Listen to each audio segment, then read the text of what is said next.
6:30 itu ada agenda yang lain yang harus saya hadiri juga. Jadi kita mulai saja supaya bisa nanti selesai tepat waktu. Baik,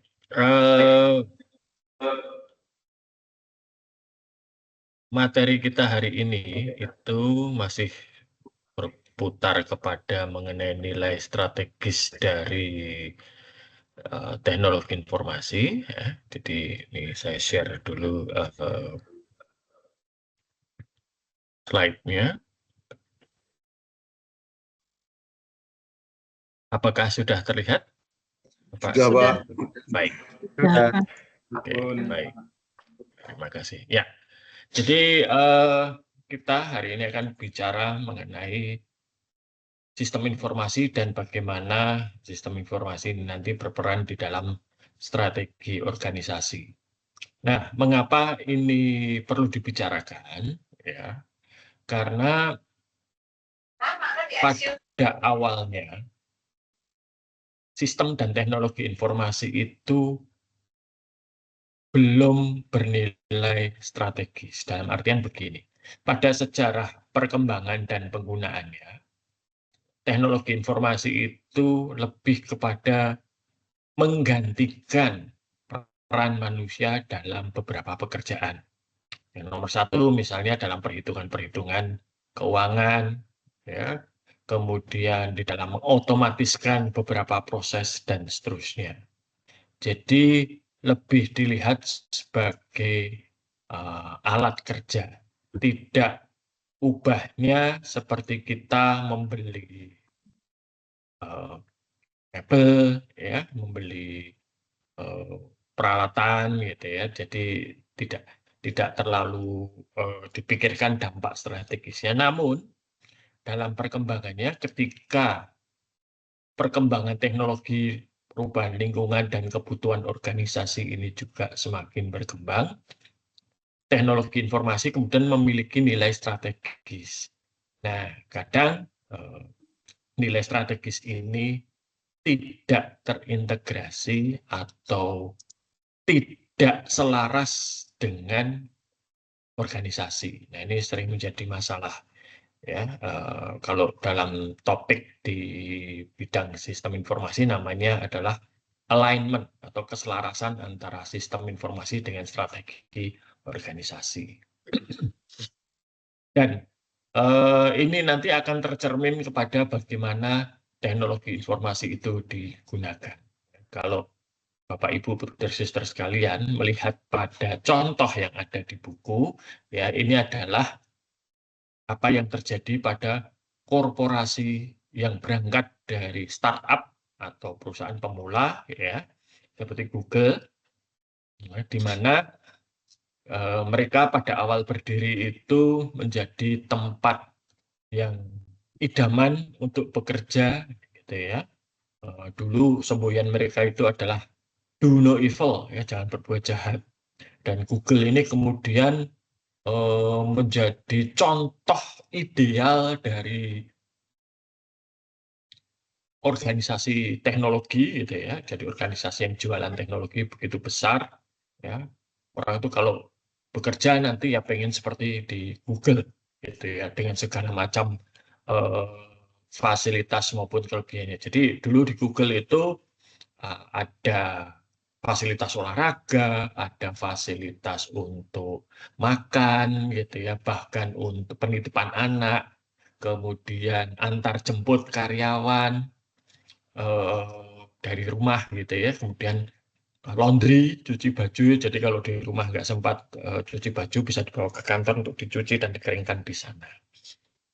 Lalu juga ada banyak begitu banyak benefit, gitu ya, manfaat yang didapat. Misalnya jika ada karyawan Google ini bekerja kemudian belum selesai kontraknya meninggal, gitu ya, maka pada sisa masa kontrak itu keluarganya, anak atau istri atau suami, gitu ya, itu dapat separuh gajinya.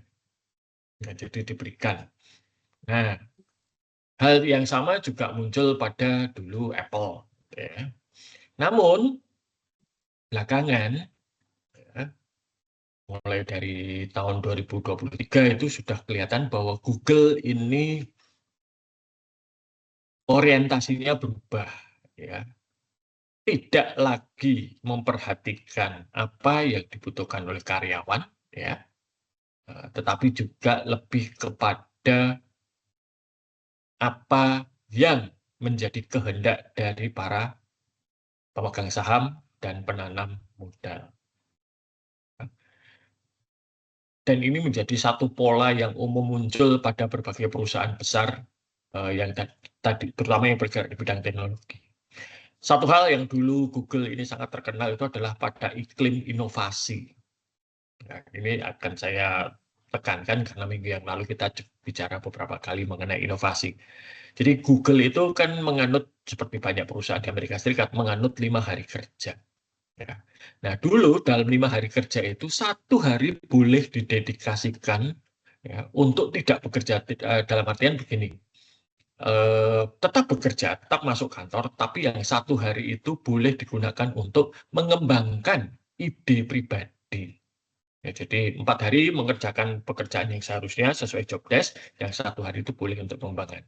Dan dari formula 1 hari bebas ini, Google menemukan banyak produk yang mereka jual gitu ya, dan menjadi laris. Namun belakangan ini sudah tidak lagi menjadi keistimewaan ya, karena itu sudah dihapus dan banyak sekali kemudian Google ini ya berubah menjadi korporasi besar yang mengedepankan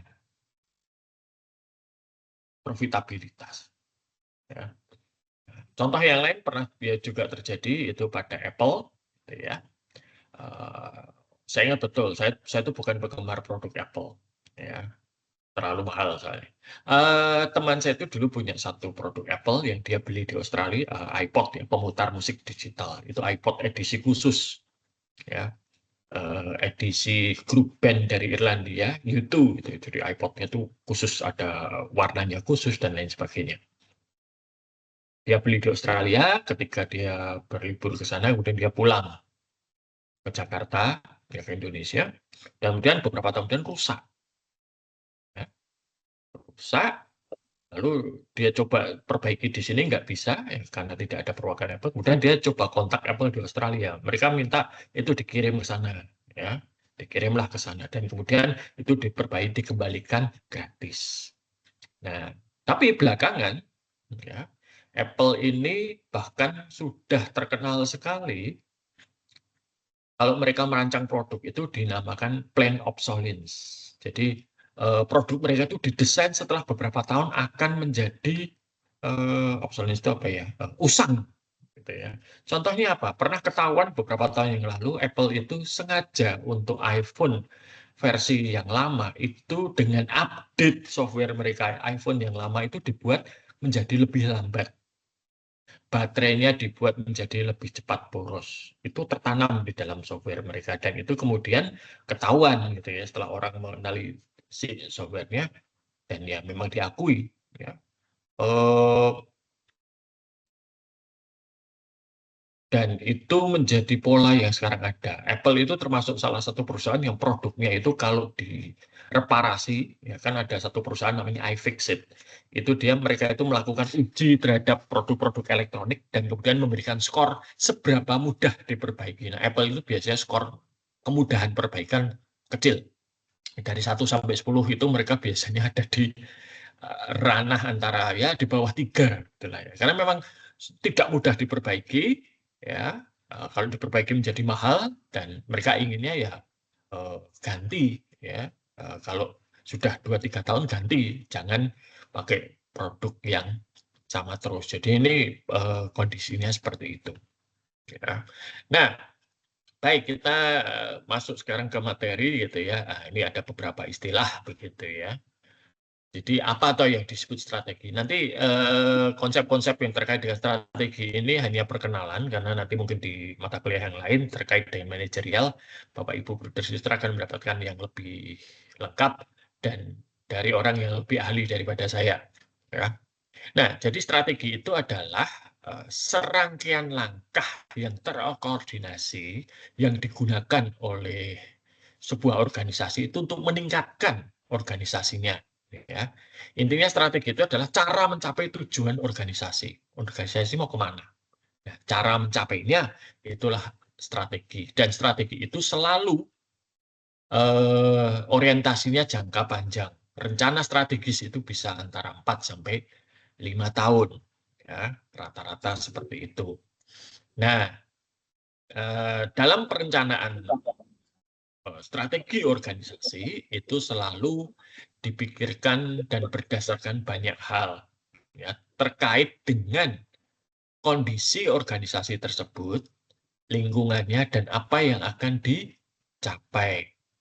Nah, ini tentunya berbeda-beda. Dan ini sangat dipengaruhi oleh value organisasi. Misalnya, minggu yang lalu kami kedatangan tamu dari grupnya Martha Tilaar. Yang datang kebetulan adalah dua putra dari Bu Martha Tilaar, gitu ya. Dan salah satunya itu mereka mengatakan contoh strategi organisasi ini. Jadi Martha Tilaar itu kan punya jenis usaha spa, gitu ya, spa yang agak mewah, itulah yang cukup mahal.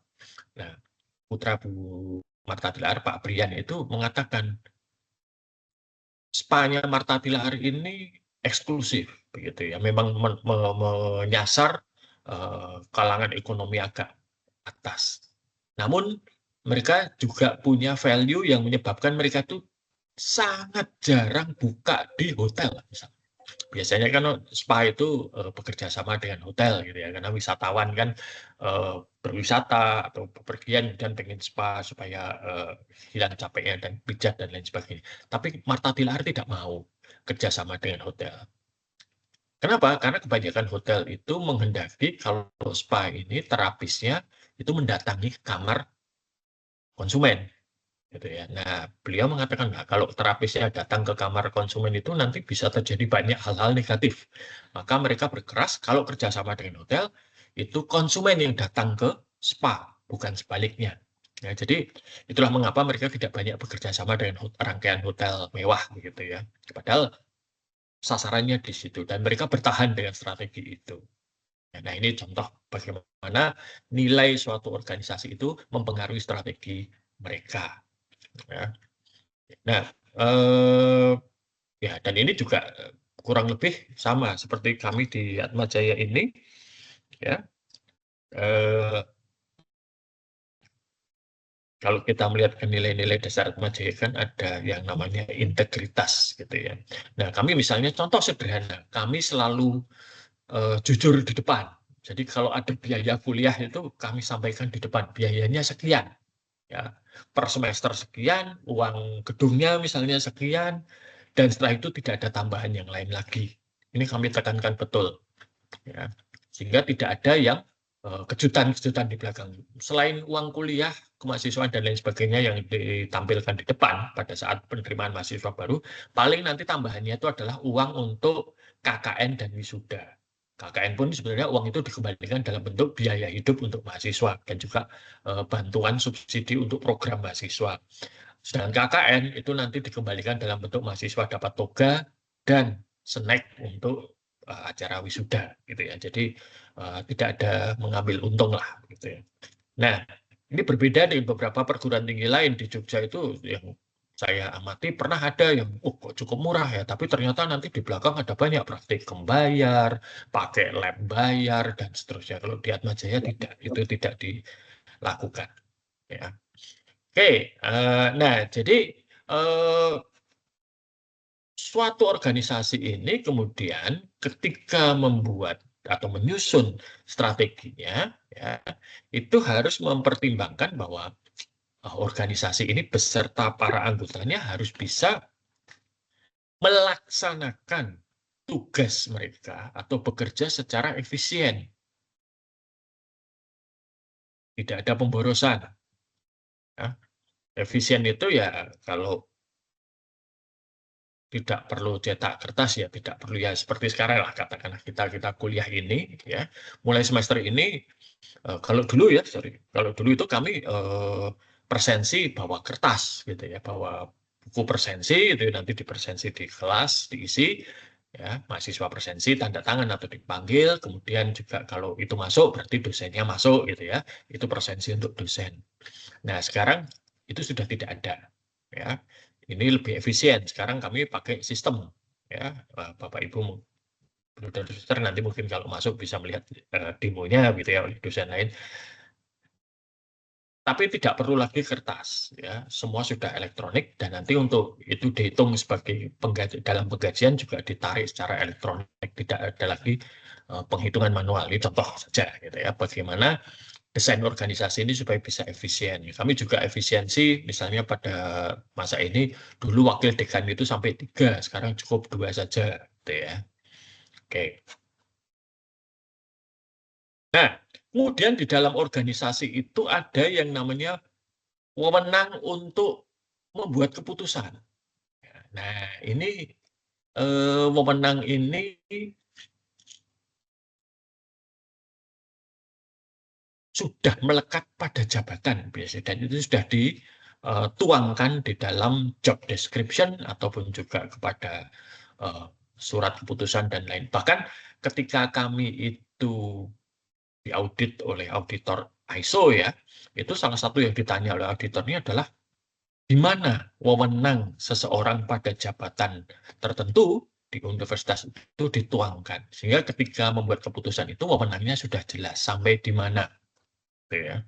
Misalnya seperti saya itu tidak boleh, saya tidak berwenang membuat keputusan yang terkait dengan hal-hal akademis, karena itu bukan wewenang saya. Saya tidak berhak misalnya memutuskan kapan penerimaan mahasiswa baru dimulai, kapan kuliah dimulai, itu bukan wewenang saya.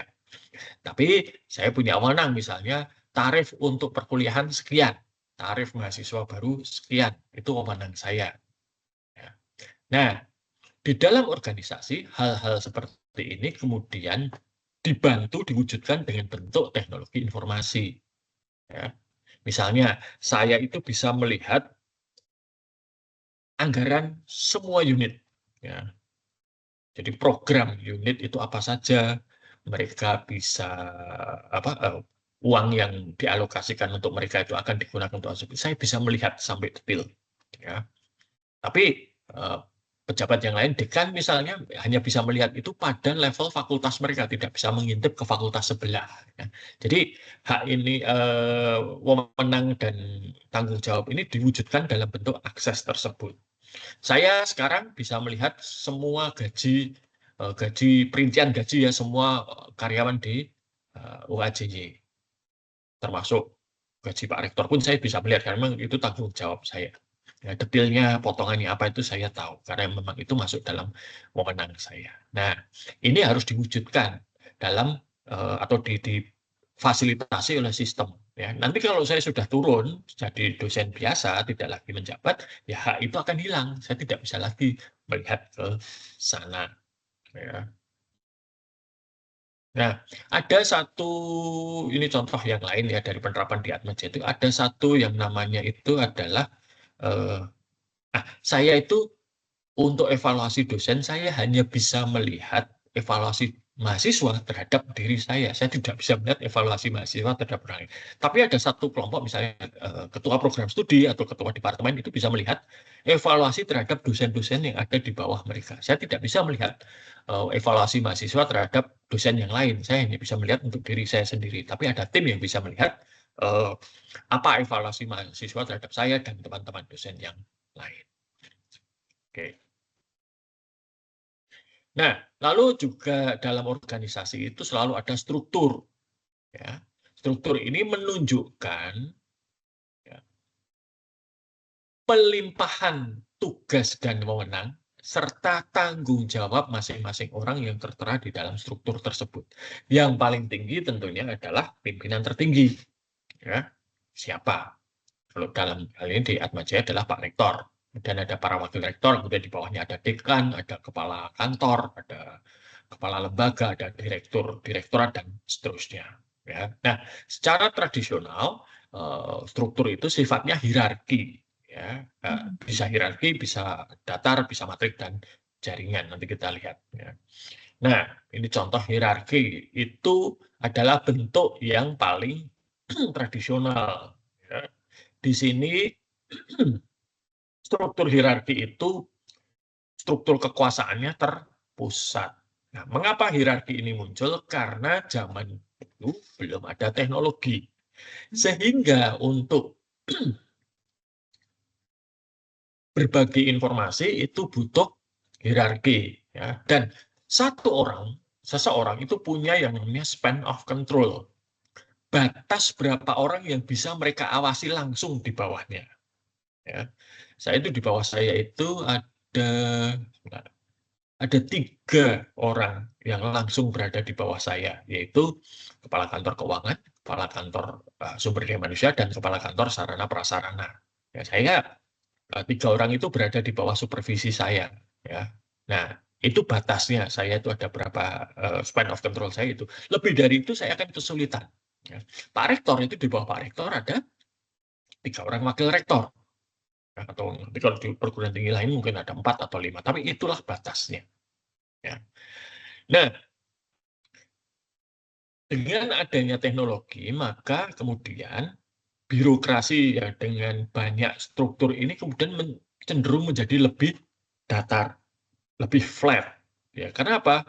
Tidak perlu lagi orang untuk berbagi informasi, ya, tapi bisa langsung komunikasi difasilitasi oleh teknologi dan sifatnya lebih desentralisasi. Ya. Ya, udah ada matrik dan network. Nah, saya tidak akan masuk ke sana nanti Pak akan di. Nah, jadi ini ya riwayatnya atau sejarahnya struktur organisasi hierarki itu ya karena ini memang yang nomor yang paling lama ya, dan ini populer sampai tahun 1920 di Amerika Serikat, ya. Dan ini sifatnya banyak sekali yang sifatnya itu klerikal. Klerikal itu bagaimana? Menerima informasi atau data, diringkas dan kemudian dilaporkan ke atasnya. Atau dari atas ada informasi atau data yang kemudian dijabarkan ke bawah, gitu ya. Ini. Dan ini nanti bisa terlihat berapa orang yang berada di bawahnya dan kesatuan komando, ya. Hanya ada 1 orang saja, ya. Ini. Nah, struktur yang sifatnya hierarki ini baik kalau organisasinya itu relatif stabil dan lingkungannya relatif tidak banyak berubah. Namun kalau kemudian relatifnya itu berubah, kalau lingkungannya itu berubah dengan cepat ini menjadi bermasalah. Bisa dilihat di slide itu ya, contoh yang paling kelihatan itu adalah Gereja Katolik. Ya, Gereja Katolik itu kan strukturnya jelas, ya, hierarkinya jelas, dan ya sudah 2000 tahun lebih gitu ya berdiri. Jadi mestinya bisa dianggap ini sebagai satu organisasi yang cukup mumpuni, ya, terbukti dan sudah teruji. Oke, lalu ini tadi ya flat tadi. Flat itu intinya antara yang lapis paling bawah dengan lapis paling atas itu jaraknya tidak jauh, gitu ya. Jadi hanya kecil. Lalu matriks, kalau matriks ini biasanya terkait dengan proyek tertentu, ya. Jadi atasannya lebih dari 1, gitu ya. Nih, kemudian ada yang network, saya tidak akan masuk ke sana, nanti saya salah menjelaskan repot. Nah, lalu juga tadi keempat bentuk struktur itu adalah bentuk dasar. Nanti dalam penerapannya sering sekali hibrid, ya. Ada kalau pas proyek mungkin yang matrik atau network, nanti kalau pas sedang yang lain mungkin birokrasi, gitu ya. Nih. Nah, berbagai macam tipe struktur yang berbeda ini sebetulnya juga merefleksikan perjalanan dari organisasi tersebut. Mungkin di awal-awal berdiri, itu satu organisasi masih kecil, jumlahnya tidak banyak, itu ya semua harus bisa mengerjakan semua saling bantu. Saya pernah bekerja di sebuah startup gitu ya. Karyawannya tidak sampai 20, ya. Itu direktur utama aja mungkin harus manjat tower antena untuk pasang kabel. Saya dulu meskipun waktu itu jabatan saya itu adalah manajer IT gitu ya. Ya saya harus pasang kabel, ya. Sering kesetrum juga gitu ya, angkat monitor gitu ya, install komputer itu juga salah satu hal yang saya lakukan. Sampai kemudian juga pernah saya karena divisi yang lain butuh, saya jadi mengadakan event gitu ya. Karena itu perusahaannya itu adalah perusahaan fotografi, kami mengadakan event fotografi, saya jadi penerima tamu misalnya. Itu ya bisa seperti itu. Karena apa? jumlahnya sedikit, pekerjaannya banyak, sehingga ya harus mau saling membantu dan mau melakukan pekerjaan dari divisi yang lain. Tapi begitu ini mulai bertambah banyak karyawannya, lalu mulai ada spesialisasi. Ya IT ngurusi IT saja, marketing ngurusi marketing saja, dan seterusnya. Ya. Nih. Nah, di dalam suatu organisasi itu ada struktur ataupun juga ada apa ya, jaringan gitu ya, yang sifatnya itu formal dan informal. Ya. Formal itu biasanya diwujudkan dalam bentuk adanya ketetapan yang legalitasnya jelas. Misalnya dengan surat keputusan, dengan surat pengangkatan, dan seterusnya. Kan? Nah, tapi juga ada yang sifatnya informal. Misalnya mungkin pernah mendengar yang dituakan, yang senior. Ya, meskipun dia bukan pejabat, tapi kalau ada apa-apa, orang-orang akan merujuk kepada orang tersebut. Ya, ini yang ideal itu memang pimpinan yang formal itu sekaligus juga pimpinan informal, tapi ya belum tentu. Ya, bisa jadi yang formal berbeda dengan yang informal. Ya, ini dan kemudian jangan dilupakan bentuk-bentuk informal ini meskipun mungkin tidak terstruktur begitu ya, tidak kaku, tidak legal, tapi tetap dibutuhkan. Dulu ketika saya belajar project management ya, itu pengajarnya mengatakan kalau merancang misalnya atau menjadwalkan rapat untuk satu proyek itu slot waktunya jangan terlalu mepet, katanya, jangan terlalu kaku. Misalnya diperkirakan, oh rapatnya butuh 1,5 jam, ya jangan 1,5 jam pas, dilebihkan, ya mungkin setengah jam. Ya, saya pikir kan, wah mungkin untuk ya kalau molor ya, ternyata tidak. Ya, dia katakan melebihkan itu bukan untuk mengantisipasi adanya pembicaraan yang berlarut-larut. Sebab menurut dia kalau diskusi atau pembicaraan yang berlarut-larut itu bisa di-cut, bisa dibuat menjadi singkat. Tetapi dia mengatakan dalam rapat pertemuan itu harus ada waktu untuk sosialisasi. Artinya ngobrol di luar agenda utama rapat. Mungkin tanya kemarin liburan kemana, anaknya ngapain gitu ya, atau itu mobilnya kemarin kenapa, dan seterusnya. Nah, jadi omong-omong yang sifatnya itu tidak formal, yang sifatnya adalah hubungan sosial. Ini perlu ya, bahkan dia mengatakan kalau perlu bergosip pun tidak masalah gitu ya. Kaget juga gitu. Ternyata bergosip itu juga penting. Jadi gosip itu sebetulnya adalah sistem informasi. Ya. Jadi sistem informasi kan sistem yang mengelola informasi, gitu kan. Nah, gosip itu juga sistem informasi, hanya sistem informasi yang sifatnya informal, tidak formal, tidak terstruktur. Namun itu penting juga dalam kerangka organisasi, komunikasi-komunikasi informal ini bisa membantu supaya apa yang dikehendaki atau apa yang dituju secara formal itu bisa tercapai. Ya. Dan ini banyak sekali ya, bahkan dalam buku-buku atau literatur mengenai manajemen proyek ini, cara komunikasi informal itu ditekankan sekali ya.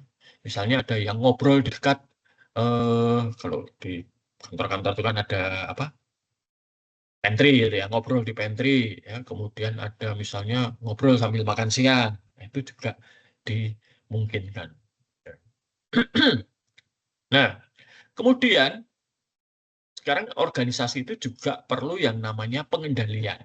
Menjaga agar arah berjalannya organisasi itu mencapai tujuan. Jangan melenceng-melenceng ya. Kalau melenceng-melenceng dikit nggak apa-apa. Tapi nanti kalau sudah terlalu, ini harus diarahkan kembali ke tujuan. Ya sama seperti kalau kita mengendarai kendaraan bermotor. Ya. Entah setir atau stang kita itu kadang-kadang harus diputar, diarahkan, dimiringkan supaya jalannya kendaraan itu lancar. Gitu ya. Nah, pengendalian ini bisa formal tadi ya, informal maupun juga melalui klan. Ya, melalui kelompok-kelompok sosial tertentu. Ya. Ini pengendalian itu mirip seperti kalau di sini dikatakan termostat ya. Pengendalian itu harus apa istilahnya ya, cukup, tidak terlalu ketat, tapi juga jangan terlalu longgar, harus cukup.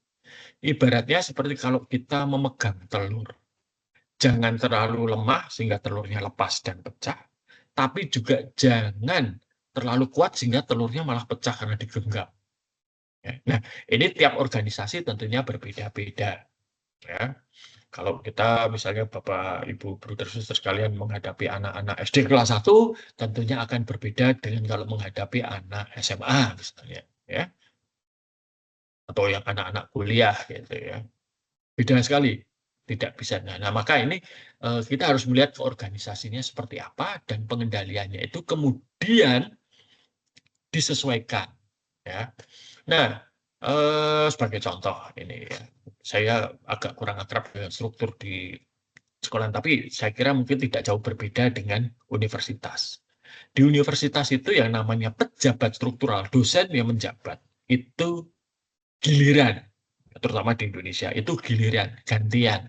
Sekarang jadi dekan misalnya, nanti kalau sudah selesai, tidak terpilih lagi atau memang sudah tidak bisa menjadi dekan lagi, ya jadi dosen biasa.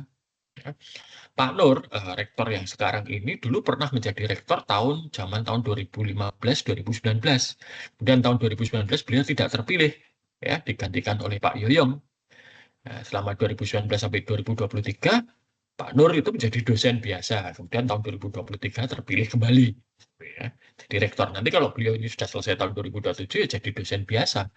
Ya, saya itu bertahun-tahun jadi dosen biasa, sekarang jadi wakil rektor. Nanti 2027 saya jadi dosen biasa lagi. Nah, karena seperti itu, maka mengendalikan dosen itu tidak bisa dengan tangan besi.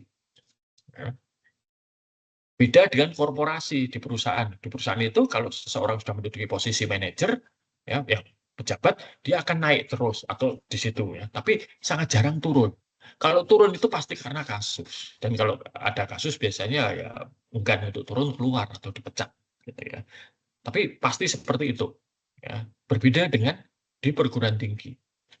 Nah, maka pengendaliannya berbeda. Ya. Dan juga kadang ada perguruan tinggi itu yang dijalankan seperti keluarga. Ya, ada satu PTS di Jawa Tengah, saya tidak usah sebut nama, itu ya waktu itu mengunjungi kami di Atmajaya, rektornya mengatakan, ini saya bawa anggota yayasan dan rektorat, gitu ya, wakil rektor maksudnya. Nah, beliau itu rektor, istrinya itu adalah ketua yayasan. Ya. Kemudian anak si Pak Rektor ini menjadi wakil rektor.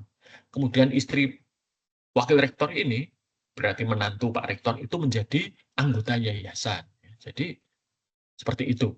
Nah, kalau itu ya beda lagi nanti caranya pengendalian ya, tidak seperti Atmajaya yang dikelola oleh orang-orang yang tidak ada hubungan keluarga gitu ya. Nah, ini saya kira juga nanti mungkin kalau sekolah tempat Bapak Ibu Bruder Suster berkarya itu berada di bawah yayasan ya berada di bawah kongregasi atau ordo tertentu. Ya, ini bisa saya mengalami itu. Saya pernah melihat dia satu sekolah di swasta di Jogja itu ketika akan melakukan satu tindakan yang cukup besar gitu ya dampaknya, itu izinnya harus sampai ke Roma. Ya. Lalu salah satu binaan Atmajaya itu ITFK Lidaliro itu juga sama. Bapak Wakil Rektor 2-nya waktu itu Romo Max itu menyampaikan ke saya, mereka kalau bikin anggaran itu harus sampai ke markas SPD di Roma sana ya persetujuannya. Nah, kalau Atmajaya tidak, dikatakan Atmajaya ya cukup sampai ke pembina yang pembinanya itu adalah Monsinyur Rubiatmoko di Semarang. Itu. Jadi beda-beda. Nah, tapi pengendalian ini bisa difasilitasi dengan kemudian teknologi informasi ya.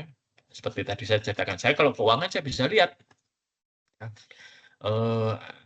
transaksi apa saja yang terjadi, siapa yang belum memenuhi kewajibannya misalnya, itu bisa kelihatan. Nah, pengendalian ini juga bisa difasilitasi oleh teknologi. Ya, saya cerita saja ini pengalaman di Atmajaya. Jadi dulu zaman saya masih kuliah ya sudah 30 tahun yang lalu lah begitu ya.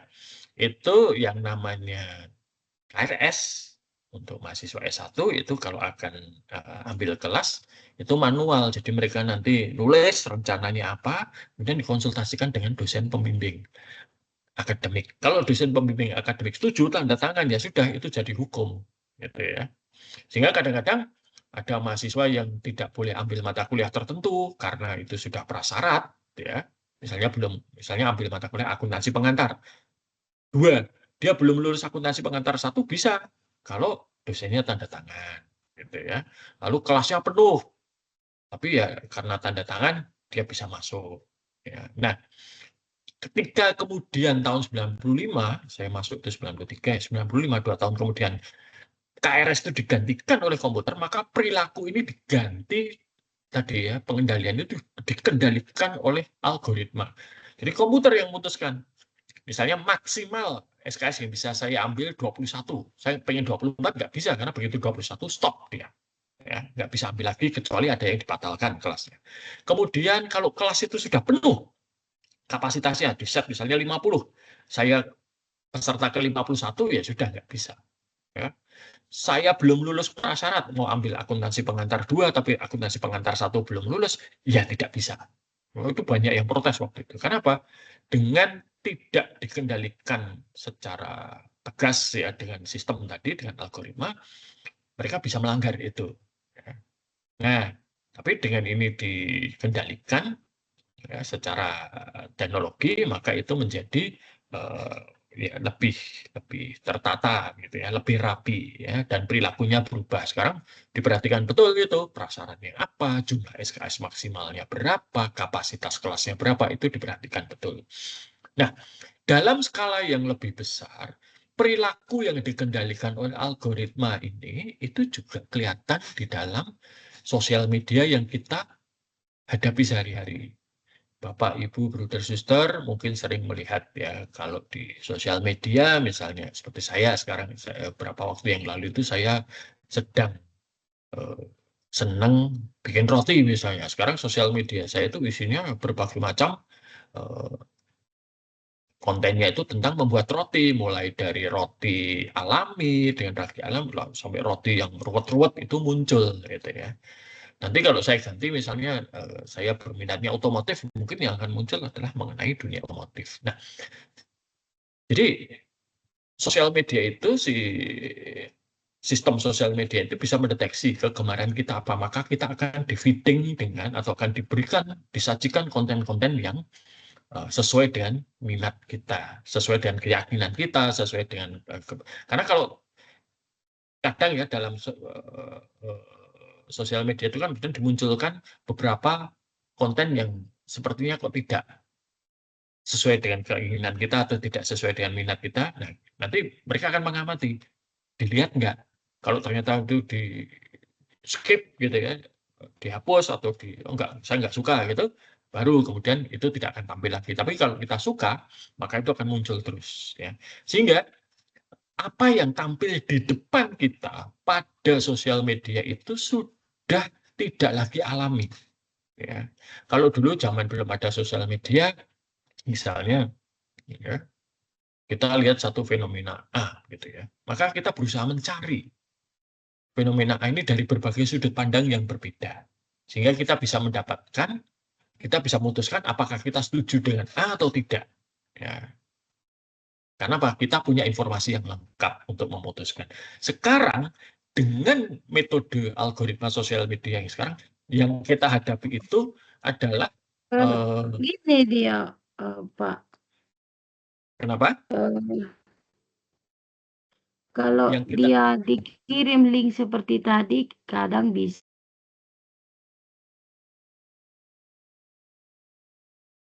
Lanjut, Pak. Oke. Agak bingung saya. Baik. Nah, jadi sosial media itu membuat satu algoritma atau sistem ya, di mana mereka itu hanya akan memberikan kita konten yang kita suka. Konten-konten yang berbeda pandangan dari kita sangat mungkin tidak akan muncul. Ataupun kalau muncul ya bisa diabaikan karena jumlahnya kecil. Ini yang menyebabkan sekarang kalau Bapak Ibu Bruder Suster melihat ya, munculnya golongan orang-orang ya yang semakin kencang suaranya, yang istilahnya kalau saya katakan anti science, anti terhadap ilmu pengetahuan. Apa misalnya percaya bahwa bumi itu datar, percaya bahwa vaksin itu diberikan untuk mengendalikan populasi, bukan untuk mencegah penyakit misalnya. Nah, ini kenapa? Karena mereka itu hanya akan mendapatkan informasi terkait sesuai dengan keyakinan mereka. Kalau mereka percaya bumi itu datar, ya muncul di hadapan mereka ya semua tentang bumi datar. Begitu, dan vaksin dan obat-obatan yang lain. Ya, mungkin kalau kita tidak percaya vaksin karena kita tahu, oh, vaksin itu tidak cocok untuk saya, gitu, tubuh saya menolak vaksin, nggak apa-apa, masih ilmiah. Tapi kalau vaksin itu akan digunakan untuk mengendalikan pikiran kita supaya kita menjadi robot-robot, nah itu lain lagi ceritanya, ya, yang teori-teori konspirasi. Nah ini yang kemudian perlu kita waspadai, sosial media seperti itu. Ya, oke. Nah, kita sekarang kembali ke perencanaan dan sistem informasi. Jadi sistem informasi ini sekarang memainkan peran yang cukup penting di dalam pengembangan strategi. Kita tidak lagi bisa mengabaikan teknologi ketika kita merancang rencana jangka panjang untuk organisasi kita. Teknologi sudah menjadi salah satu bagian yang perlu kita perhitungkan, bahkan kalau perlu menjadi alat strategis kita. Ya. Ini ya. Dan kadang memang ini sering sekali tidak terpikirkan, gitu ya, sering terlupakan karena orang fokus pada bidang usahanya, Pak. Kita kan bukan perusahaan teknologi atau kita bukan organisasi seperti Google ya, tapi ya kita tetap butuh teknologi, gitu. Nah, yang kemudian menjadi masalah itu adalah ketersediaan informasi ini sekarang jumlahnya sudah sangat besar, baik pada volume, variasinya, kecepatan hadirnya maupun kecepatan perubahannya itu berubah dengan cepatnya, yang disebut volume, variety, velocity, and veracity. Dulu orang itu tidak mampu membuat keputusan dengan cepat karena kekurangan informasi. Yang sekarang berbeda. Sekarang yang terjadi itu adalah information overload, terlalu banyak informasi yang menyebabkan orang kemudian menjadi tidak bisa membuat keputusan. Seperti ya, orang jadi gampang panik. Ya, ketika kemarin tanggal akhir Agustus itu ada kerusuhan di beberapa tempat, ya bukan kerusuhan sih, ada demo dan bentrokan aparat yang menyebabkan keresahan dan lain sebagainya. Wah, itu kemudian beredar begitu banyak informasi yang tidak benar, yang menyebabkan orang menjadi panik. Ya. Saya tuh sempat sampai ada karyawan itu tendik di UAJ itu cerita pada saya, Pak, saya itu sebetulnya nggak boleh masuk kerja oleh istri saya, gitu ya. Nangis-nangis, takut kalau nanti ada kerusuhan. Gitu ya. Nah, ini terjadi karena tadi informasi yang berlebihan, gitu ya, membeban. Jadi kalau kita menerima begitu banyak informasi, wah, kemampuan kita untuk menerima dan mengolah informasi itu terbatas. Ya, kita itu hanya bisa melihat apa yang ada di depan kita. Ya, nah, kalau yang di depan kita itu banyak sekali, ya ibaratnya beginilah. Ini mungkin Bapak Ibu dan Suster melihat fenomena ini itu apa, sistem kebut semalam. Akan ujian belajarnya malam sebelumnya ya, ternyata materinya banyak sekali ya, sampai ya istilahnya nggak sanggup, itulah. Nah ini ya. Nah maka sistem informasi yang kita bangun sebagai bagian dari strategi tadi harus memperhitungkan ini, bahwa kemampuan manusia untuk mencerna informasi itu terbatas. Maka ya sistemnya tidak boleh membanjiri dengan informasi yang berlebihan sehingga nanti menjadi overload. Ya. Nah, ada satu fenomena menarik, yaitu bahwa sekarang ini banyak organisasi itu juga memonitor ya, para karyawannya melalui sosial media. Ya, ataupun juga melalui alat-alat yang lain. Di Atmajaya misalnya itu untuk penggunaan internet itu dimonitor. Ya, jadi kalau Bapak Ibu Brother Sister nanti berkunjung ke kampus menggunakan fasilitas WiFi di kampus itu dimonitor. Ya, dan kami tidak menutup-nutupi ini. Ya, dari awal mahasiswa diberitahu dimonitor. Kenapa? Ya kan ini fasilitas untuk kegiatan universitas. Ya, selayaknya hanya digunakan untuk kegiatan universitas. Apa kegiatan? Saya tidak bisa mengatakan yang ini boleh, yang itu tidak boleh, karena sangat tergantung pada konteksnya. Misalnya begini, main game, boleh atau tidak? Main game online. Ya, kalau mahasiswa seperti mahasiswa saya di akuntansi mungkin tidak. Tapi bagaimana dengan mahasiswa informatika yang memang mereka mungkin tugas akhirnya adalah membuat game. Atau mungkin ada mata kuliah tentang pembuatan game. Nah, ini kan tidak bisa ya dilarang. Karena itu adalah bagian dari perkuliahan.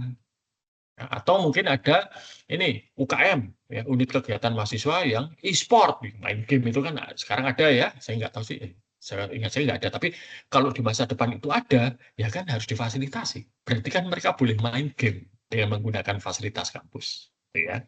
Jadi konteks. Lalu ini ya, zaman dulu sekali ketika Presiden Indonesia itu masih Pak SBY, ya, kemudian Menteri Kominfo-nya itu Pak Muhammad Nuh. Ya. Pak Muhammad Nuh ini pernah memblokir YouTube karena YouTube itu ada konten yang menurut pemerintah Indonesia tidak sesuai dengan tidak sesuai dengan selera pemerintah gitu sajalah ya. Diblokir YouTube. Wah, banyak yang teriak-teriak. Perguruan tinggi salah satu yang teriak itu seingat saya waktu itu Universitas Muhammadiyah Yogyakarta. Kenapa? Karena mereka punya kanal di YouTube yang digunakan untuk praktek mahasiswa-mahasiswa Visipol. Mahasiswanya ilmu komunikasi. Mereka bikin TV, mereka bikin konten-konten ya diblokir, nggak bisa diakses kan ya mereka teriak-teriak gitu ya.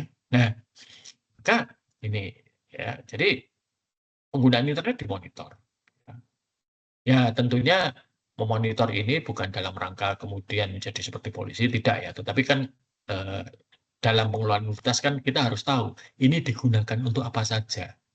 Jangan-jangan nanti tiba-tiba misalnya laboratorium Fakultas Teknik tiba-tiba menjadi tempat untuk pembuatan bom. Ya, kalau kita tidak tahu kan berat. Atau misalnya Fakultas Kedokteran laboratoriumnya digunakan untuk jual beli organ gitu. Ini kan nggak bisa seperti itu. Kami harus tahu apa yang terjadi di universitas dan ya kalau itu memang ada indikasi tidak benar ya harus ditindaklanjuti. Tapi kalau itu memang untuk mendukung kegiatan akademik maupun non akademik dalam konteks universitas tidak jadi masalah. Tapi kita harus tahu. Lalu apakah boleh perusahaan itu memonitor kinerja karyawan? Ya kalau mereka menggunakan fasilitas perusahaan tidak bisa tidak. Ya.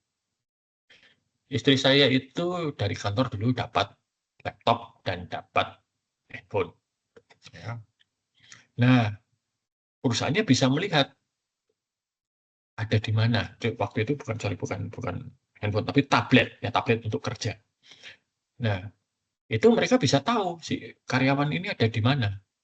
Ya. Jadi tablet itu digunakan untuk motret, nah motret dagangan ya. Jadi mereka kan jualan gitu ya. Nah, kalau nanti di tempat konsumen dagangan itu dipajang itu difoto. Jadi mereka itu wajib mengunjungi outlet. Nah, mereka jualan kan. Nah, para tenaga penjualan di tempat istri saya bekerja itu harus mengunjungi outlet dan tiap hari itu sudah ada daftarnya mana saja harus dikunjungi.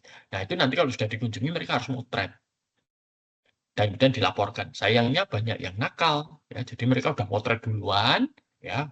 Misalnya 20 foto gitu ya. Nanti pagi-pagi mereka tinggal upload foto itu ya. Tapi tidak benar-benar mengunjungi. Nah, dan diganti peralatannya itu kalau motret plus ada GPS-nya. Jadi ada lokasinya di mana dan waktunya kapan ya. Ini.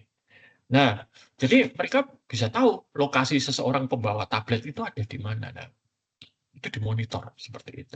Karena tablet itu diberikan oleh perusahaan dan itu alat kerja ya, maka boleh dimonitor. Meskipun itu juga ada apa ya? ada manfaatnya juga. Pernah istri saya itu adalah tipe orang yang kalau nyetir sendiri sering kesasar, gitu ya. Jadi ngomongnya beloknya mana kiri, gitu ya. Saya mengatakan kiri. Nanti dia tidak memutar setirnya ke kiri, tapi memutar setirnya ke kanan. Dulu kiri, gitu ya. Bukan kanan. Itu kadang-kadang. Pernah istri saya itu dalam perjalanan pulang dari mana itu? Oh, dari Madiun. Ya, karena dia mengunjungi outlet di satu pelosok Madiun, dia pulang, gitu ya. Di tengah jalan dia ditelepon oleh temannya. Kamu mau kemana? Mau pulang ke Jogja ini. Lah pulang ke Jogja kok lewat situ? Ternyata temannya itu memonitor bahwa tablet yang dibawa istri saya itu eh, jalannya menuju ke tempat yang bukan Jogja. Saya lupa mana itu. Istri saya kesasar. Nah, lalu diberitahu, kamu salah jalan, tidak ke sana. Ya, nah, dia kemudian kembali ke jalan yang benar. Nah ini memonitor seperti itu juga bisa. Ya. Dan ini memang ya kalau bekerja ya harus dimonitor. Ya. Nah kemudian selain memonitor ini juga menjadi alat untuk nanti melakukan penilaian kinerja. Ya. Ini. Nah seperti tadi saya cerita, nah, tempat istri saya bekerja itu Parasanes itu sudah ada KPI-nya, sudah ada jadwalnya, hari ini mengunjungi siapa saja. Ya. Nah mereka itu ada penilaian kinerja, yaitu apa, berapa dari daftar yang harus dikunjungi. Mereka sehari mengunjungi 30 outlet, nah, itu berapa yang berhasil sukses dikunjungi, ya, dan benar-benar dikunjungi. Ya. Bisa saja sih datang, ternyata outletnya tutup, pemiliknya mungkin sedang ke tetangga apa desa sebelah atau kemana gitu karena keluarga ada acara keluarga, ya nggak apa-apa, itu normal. Tapi itu harus didatangi dan mereka harus membuktikan kalau itu tutup. Ya. Kemudian tidak hanya datang, ya, tapi itu namanya call, kalau di tempat istri saya itu namanya CCR, call completion rate. Jadi harus datang, ya. Jadi lengkap, ada 30 ya 30 ini harus didatangi dan itu dibuktikan dengan foto dan lokasi GPS. Nanti ada GPS match. Jadi ketika motret itu seberapa cocok, ya, antara koordinat foto itu diambil dengan koordinat yang tercatat itu dimatchkan, ya. Itu rata-rata harus ya kalau bisa 100%, tapi mereka bolehlah ya sampai 95% match-nya itu masih oke. Di bawah 95% itu jelek. Ya, kemudian tidak hanya datang, tapi dari datang itu ada berapa order yang dihasilkan. Ini yang disebut sebagai call effective rate. Ya, seberapa efektif mereka mendatangi. Datang di situ ya, ngobrol lama-lama, nggak ada order ya percuma. Ya, ini juga ada standar. Jadi sering digunakan untuk mengevaluasi kinerja. Ya, semakin patuh mereka terhadap call completion rate, berapa jumlahnya dikunjungi, itu semakin baik. Semakin tinggi jumlah order yang didapat, itu juga semakin baik. Bukan nilai ordernya, tapi jumlah ordernya. Kemudian GPS match tadi, semakin besar persentase kecocokan GPS itu juga semakin baik. Nah ini digunakan nanti untuk evaluasi kinerja. Ya, sama seperti kalau kita di dunia pendidikan kan juga ada ya. Saya itu sebenarnya tidak terlalu suka yang namanya presensi, kan gitu ya. Tapi ya kemudian saya menyadari kalau mahasiswa itu datang saja ke kelas sudah tidak rajin, bagaimana mereka bisa belajar? Datang belum tentu belajar, tapi kalau tidak datang ya biasanya tidak belajar, gitu ya. Nah, meskipun ada juga pengecualian-pengecualian, ada mahasiswa yang pintar banget gitu ya, cuma lihat apa halaman judulnya saja sudah paham, ya bisa jadi seperti itu. Tapi untuk mahasiswa biasa ya harus datang, ya harus mengerjakan tugas, ya harus ikut ujian dan sebagainya. Ya. Ini. Nah, berbagai pengukuran kinerja evaluasi ini bisa difasilitasi oleh sistem informasi. Ya, ini. Jadi sekarang agak susah kalau seperti sekarang kalau kita pakai Microsoft Teams ini ya, presensinya itu sudah tercatat. Jadi Bapak Ibu Brother Sister bergabung di MS Teams dan nanti keluar itu tercatat oleh MS Teams. Dan itu nanti yang menjadi dasar untuk presensi. Sehingga kalau dulu ya zaman-zaman pandemi ketika masih kuliah online itu banyak, ya bukan banyak, ada beberapa mahasiswa, Pak saya itu pertemuan tanggal ini masuk loh. Oke, saya lihat catatannya nggak ada kok di MS Teams mana. Gitu ya. Nah, mereka tidak bisa membuktikan karena itu tercatat. Yang nyatat bukan saya, juga bukan mahasiswa, tapi Microsoft Teams ya. Saya mengatakan pada waktu itu pada mereka, Saya itu tingkat kepercayaan pada kamu itu Mas. Itu nomor 3, nomor 1 itu saya percaya pada Tuhan, nomor 2 saya percaya pada catatan MS Team, yang ketiga baru kamu. Jadi kalau MS Team tidak sesuai ya nggak saya anggap hadir. Ini. Lalu kalau nanti sudah memenuhi kinerja ya harus ada insentif, ya. Ada nilai tambah yang diberikan, ya. Tidak hanya oh ya sudah, tapi ya memang yang namanya kinerja itu kan ada memenuhi syarat, ya, memenuhi gitu ya, atau ada melebihi. Nah, yang dapat insentif biasanya melebihi, ya. Kalau yang memenuhi ya sudah lah, mereka dapat gaji, dapat nilai, gitu ya. Tapi kalau lebih gitu kan berarti harus ada sesuatu tambahan gitu ya supaya ini mendorong mereka untuk bisa lebih baik. Nah, seperti Vietnam Jaya ini juga ada insentif ya untuk dosen-dosen, misalnya publikasi di pada publikasi internasional itu nanti dapat insentif. Menerbitkan buku dapat insentif. Ya besarnya beda-beda ya, tergantung kaliber dari publikasinya. Oh, publikasi di Indonesia ya sudah dapat, tapi tidak sebesar misalnya oh publikasi internasional ya pada ajang yang prestisius itu. Oke.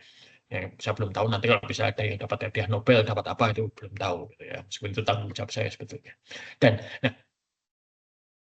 ukuran kinerja ini atau penilaian kinerja evaluasi itu harus terukur dan semuanya harus tahu, ya. Terukur dan kemudian bisa dicapai, harus realistis. Misalnya ya pelajaran menggambar gitu.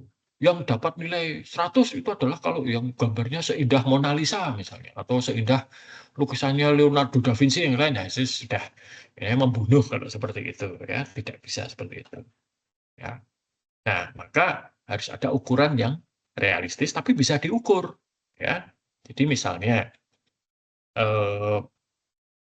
ya seperti matematika lah gitu ya, soal-soal gitu. Kalau ada 10 soal, salahnya 0, nilainya maksimal. Salah 1 nilainya 9 dan seterusnya, ya. Dan itu bisa dicapai, ya. Jadi tidak bisa lagi penilaian itu sifatnya subjektif, harus objektif, seobjektif mungkin. Ya. Nah, hanya memang masalahnya kemudian harus hati-hati. Kadang itu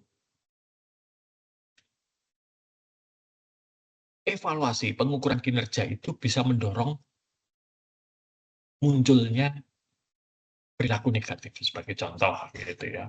Oh, kalau akan naik pangkat di Indonesia untuk dosen itu harus publikasi. Nah, sekarang ada joki publikasi, ada publikasi dalam jurnal ilmiah yang sifatnya abal-abal gitu ya. Saya sering banget melihat iklan. Atau mahasiswa tugas akhir harus membuat skripsi tesis, ada jasa untuk membuatkan skripsi dan tesis gitu ya. Beberapa mahasiswa saya itu kalau bimbingan sering ya, terutama di awal-awal itu mereka saya curiga mereka pakai jasa ini ya. Cara paling gampang tahu apa? Saya tanya aja, ini maksudnya apa? Ini maksudnya apa? Kalau nggak bisa jawab, wah ini mesti, kalau minimal mereka hanya copy paste ya. Pernah ada satu mahasiswa skripsi saya, itu mengajukan topik gitu ya, beserta narasinya, saya lalu ketemu saya, bimbingan, saya lihat, loh, kok judulnya aneh gitu ya. Saya di akuntansi itu membimbing skripsi untuk sistem informasi. Dan sistem informasi ini dekat sekali dengan informatika. Ya, tapi kelihatan kok beda jelas antara topik penelitian informatika dengan akuntansi, sistem informasi akuntansi itu beda banget sebetulnya. Nah, mahasiswa ini itu ternyata informatika yang diambil. Dan kok ya topiknya itu jadi saya itu pernah bimbing juga mahasiswa informatika, gitu ya. Nah, jadi topiknya itu persis sama dengan mahasiswa bimbingan saya yang sudah lulus waktu itu. Saya tanya, ini dapat dari mana gitu kan? Saya kejar terus akhirnya dia ngaku bahwa dia lihat skripsi informatika, dia copy paste gitu ya. Ya udah saya katanya nggak bisa kalau ini copy paste ya. Karena jelas ya, metriknya jelas, dia harus bisa menjelaskan apa yang dia tulis dan dia tidak bisa menjelaskan. Nah, sudah ya, ganti gitu ya. Nah, sampai sekarang nggak pernah bimbingan lagi dan itu sudah 1 tahun yang lalu. Oke, jadi harus hati-hati ya. Menghargai publikasi, tapi ya harus dibangun juga supporting system supaya publikasi ini lancar. Sama juga dengan nanti kalau di sekolahan, bayangan saya seperti itu ya. Guru-guru ya harus, misalnya guru-guru harus tepat waktu kalau mengajar. Oke, nggak apa-apa, bisa. Tapi lingkungan sekolahnya mendukung tidak untuk kegiatan belajar mengajar. Ya. Guru sudah datang, ternyata misalnya harus pakai proyektor, proyektornya nggak nyala, harus utak-atik seperempat jam hilang hanya untuk utak-atik. Ya. Guru sudah datang, ternyata suasana lingkungan sekolah sedang tidak kondusif. Saya bayangkan apa ya yang. Jadi pernah saya tuh datang ke satu sekolah, di sekolahnya itu ada di jalur pesawat, tinggal landas dan mendarat. Jadi ya di tengah-tengah ngajar itu bisa tiba-tiba ada pesawat tinggal landas, itu suaranya kencang sekali. Ya. Nah ini kan tidak kondusif. Guru kalau dituntut berprestasi baik pada kondisi seperti itu kan ya agak sulit gitu ya. Maka harus sesuai dengan lingkungan ya dan situasi. Nah, lalu ini menggunakan teknologi dan sistem ini juga sering orang itu melihat dari sebuah teknologi, tetapi sebenarnya memperkenalkan teknologi ke dalam satu organisasi, satu komunitas, satu lingkungan itu akan membawa perubahan. Ya, coba Bapak Ibu Brother Sister sekalian, tidak usah dijawab ya, tapi direnungkan saja. Berapa yang masih sering kalau naik motor atau mengendarai kendaraan bermotor, mobil, itu sambil main HP. Ya, itu berbahaya, gitu kan. Nah, ya, tapi saya akan beri contoh yang lain. Jadi, antara Jakarta Selatan dengan Depok itu ada jalan yang namanya Jalan Lenteng Agung. Di tengah-tengah Jalan Lenteng Agung ini ada rel kereta api. Nah, dan itu Jalan Lenteng Agung itu jalannya lebar dan mulus. Gitu. Ya, sekarang macet, tapi dulu enggak. Awal-awal Jalan Lenteng Agung ini dibuat, itu sering terjadi kecelakaan. Jalan kaki ditabrak kendaraan bermotor. Nah, kenapa begitu? Karena aslinya dulu itu adalah jalan desa yang kecil. Orang kalau jalan desa nyebrang ya nyebrang saja, nggak perlu tengok kanan kiri. Ya kenapa? Sepi. Begitu itu dibangun menjadi jalan raya yang besar, lebar, dan halus,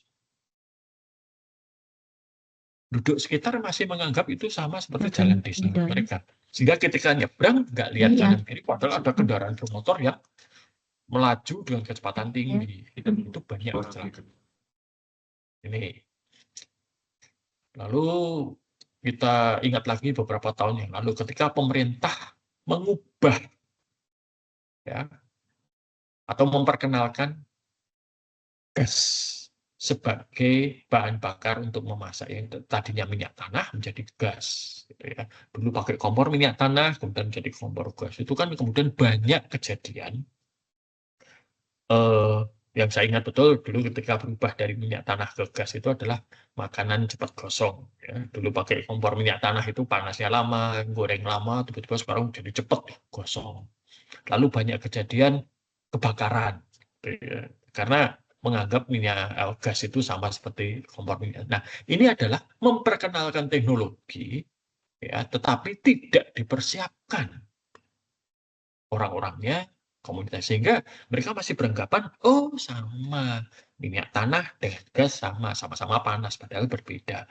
Oh, jalan raya mulus, ya nyebrang-nyebrang saja, padahal itu berbeda dengan jalan desa. Nah, maka teknologi dan budaya organisasi ini perlu sangat dipertimbangkan. Ya, mengapa atau pilihan teknologi seperti apa yang cocok. Ya. Maka mungkin Bapak Ibu Brother Sister pernah membaca misalnya anak umur berapa itu tidak boleh pegang gadget atau gawai. Anak umur berapa itu penggunaan gadget atau gawainya dibatasi. Ya, ini sebetulnya kan adalah upaya ini gitu ya, untuk memperkenalkan budaya penggunaan gawai atau gadget yang sehat kepada anak. Ya, sehingga tidak lahir cengar langsung pegang HP, enggak juga gitu ya. Ini ya, tapi ini bukan hal yang mudah, bisa saya katakan begitu. Oke, nah ini saya kira kita bisa gitu ya. Nah, jadi budaya itu macam-macam gitu ya. Nah, dan ini sangat mempengaruhi bagaimana satu teknologi digunakan. Biasanya untuk orang muda penggunaan teknologi itu jauh lebih cepat. Ya, mereka lebih mudah menguasai teknologi baru. Yang sudah senior-senior biasanya lebih lambat. Saya itu sekarang sudah masuk yang tua gitu ya. Jadi kadang kalau ada sesuatu yang baru itu ya saya belajarnya lambat gitu ya. Nah, nah ini perlu kita lihat, ya, perlu kita sadari, jangan sampai ini menjadi atau memiliki dampak negatif, gitu ya. Ini saya ingat betul ya. Dulu ketika anak saya masih SD itu muncullah kurikulum 2013, mungkin Bapak Ibu brother sister yang di sekolah masih ingat ya kurikulum 2013 itu kan tematik, ya kan. Nah saya ingat betul gurunya tidak siap, ya. Jadi ada satu ketika pertemuan orang tua murid dan guru itu gurunya cerita anak-anak itu diminta untuk belajar mengenai sejarah Sriwijaya, gitu ya, sampai Sriwijaya. Wah, ada anak yang semangat belajarnya sampai Majapahit bahkan Mataram Islam, gitu kan. Ketika di kelas diajak diskusi, dia tanya tentang Majapahit dan gurunya tidak siap. Nah, ini maka ya kita harus melihat generasi yang sekarang ini kan sangat berbeda. Gitu. Saya kalau di kelas itu saya mengatakan pada mahasiswa saya, ya, termasuk Bapak Ibu brother dan sister juga, mau bawa laptop, mau gawe silahkan, mau pakai gadget silahkan. Pokoknya hukumnya satu, ya kalau di kelas itu. Jangan mengganggu saya. Ya. Mau tidur, mau main game terserah, tapi tidak boleh mengganggu. Tidak boleh mengganggu. Pernah ada seorang rekan dosen senior itu mengatakan, apa mahasiswa itu kita larang bawa gawe ya, supaya apa mereka perhatian untuk kuliah. Nah, saya menantang balik, tidak. Itu pandangan yang salah. Kalau sampai mahasiswa itu bosan dan kemudian mengalihkan perhatian mereka pada gawe, berarti kan materi kuliahnya yang tidak, atau cara penyampaian kuliahnya yang mungkin tidak menarik. Ya, ya jangan disalahkan mahasiswanya. Ya, coba itu perbaiki diri sendiri, saya mengatakan begitu. Jadi di kelas itu mereka saya izinkan untuk oke, mau pakai tugas pakai AI, oh, boleh silahkan. Ya. Yang saya lakukan adalah mendampingi mereka supaya penggunaannya itu tepat dan benar. Ya. Saya jelaskan batas diri dalam artian apa yang bisa dan tidak bisa dilakukan oleh teknologi. Nanti setelah itu biar mereka memutuskan sendiri. Ya. Nah, ya. Jadi, nah budaya itu ada yang di level individu, ada yang di level organisasi, dan nanti kemudian ada di level nasional. Ya. Meskipun kalau seperti Indonesia itu budaya nasional yang seperti apa itu juga kan kadang-kadang membingungkan. Ya. Bertahun-tahun Indonesia itu budayanya adalah Jawa sentris ya, terpusat di Jawa karena penduduk di Jawa paling banyak. Tapi itu juga tidak tepat ya. Ini sedikit mungkin saya punya bias ya. Sekarang ini kan sering sekali ada terkait dengan makanan gitu ya, beras gitu ya. Wah, kalau beras langka orang atau beras mahal orang panik ya. Tapi kemudian saya berpikir dulu ketika saya SD itu kan diperkenalkan makanan pokok di Indonesia itu berbagai belahan macam-macam. Ya mungkin di Jawa beras, tapi nanti mungkin di Madura itu jagung, nanti di mana itu ada sagu dan lain-lain. Kenapa itu tidak menjadi makanan pokok ya? Kenapa kok semua orang makan beras, makan nasi gitu ya? Nah, ini memang itu kemudian ada apa kembali kepada kebijakan pemerintah tahun 65 tahun 60-an itu kan Indonesia mengalami permasalahan ekonomi yang berat ya, ada kelaparan dan lain sebagainya. Kemudian pemerintah kemudian menjadikan beras ini komoditas strategis ya. Dan sekarang menjadi ya di mana-mana nasi. Padahal kalau di Jogja ini nggak usah jauh-jauh, di Gunung Kidul itu saja dulu orang makan ketela ya. Nah, gaplek gitu ya, nasi dari ketela gitu. Kenapa itu tidak diteruskan?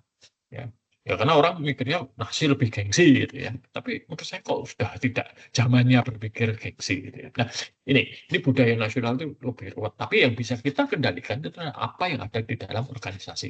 Meskipun harus hati-hati terkait dengan budaya. Ya, kenapa? Satu, budaya itu lama waktu untuk mengubahnya, ya butuh upaya besar. Kedua, orang itu sering sekali menyalahkan budaya untuk hal-hal yang sebetulnya itu adalah kewajiban manajerial. Oke, saya beri contoh.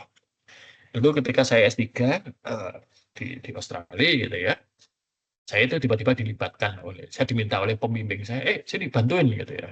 Dia membantu. Jadi dia itu berhadapan-hadapan dengan dia menjadi konsultan sebuah perusahaan. Perusahaan ini tuh unik, jadi perusahaan global gitu ya. Mereka itu markas pusatnya dan tim marketingnya ada di Amerika Serikat. Programmernya ada di Australia. Jadi nanti yang di Amerika Serikat itu akan kirim ke Australia, buat ini ABCDE, buat software yang seperti ini, gitu ya. Nanti yang di Australia bikin software itu diserahkan, kurang ini kembalikannya begitu seterusnya. Ya. Nah, pada waktu itu muncul masalah, yaitu apa? Terjadi perselisihan antara tim programmer di Australia dengan tim marketing di Amerika. Ya. Dan itu begitu parah sampai itu menyebabkan proyek-proyek pengembangan software mereka berhenti. Lalu ya pembimbing saya kemudian menelitinya ada apa jadi konsultan. Ya. Saya mikirnya wah kurang komit. Sebagai ilustrasi ini terjadi tahun 2002 ya, di mana teknologi belum seperti sekarang. Ya, kalau sekarang kan kita meskipun berjauhan kita bisa berkomunikasi secara visual seperti ini ya. Zaman itu belum umum. Ya, saya bahkan pada waktu itu pun tidak punya HP. Ya.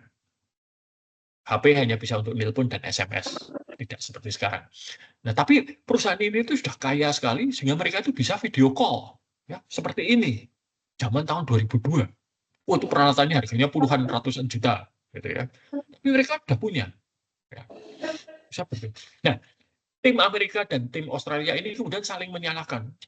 Orang Australia nggak tahu budaya Amerika, orang Australia mengatakan orang Amerika itu nggak tahu budaya Australia. Oke.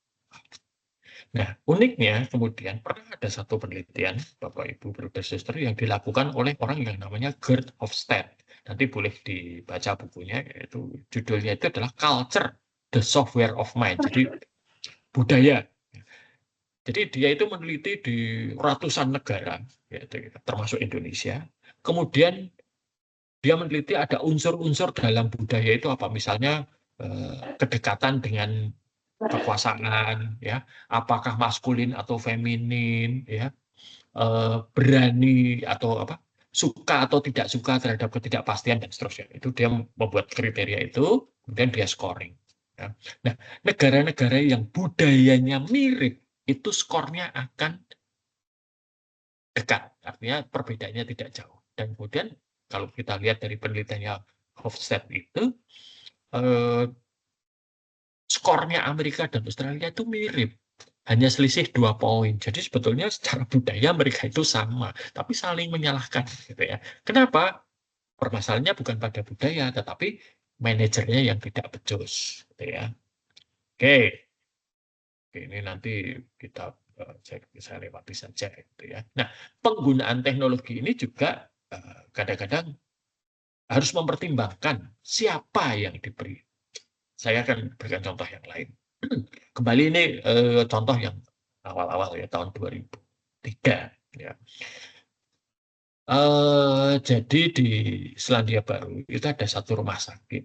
Ya, nah, rumah sakit ini dapat direktur baru. Direkturnya ini bukan dokter, ya, tapi dia seorang ahli keuangan dan dia sangat gemar teknologi. Lalu dia keliling ke rumah sakit, lihat gimana sih rumah sakit ini bekerja.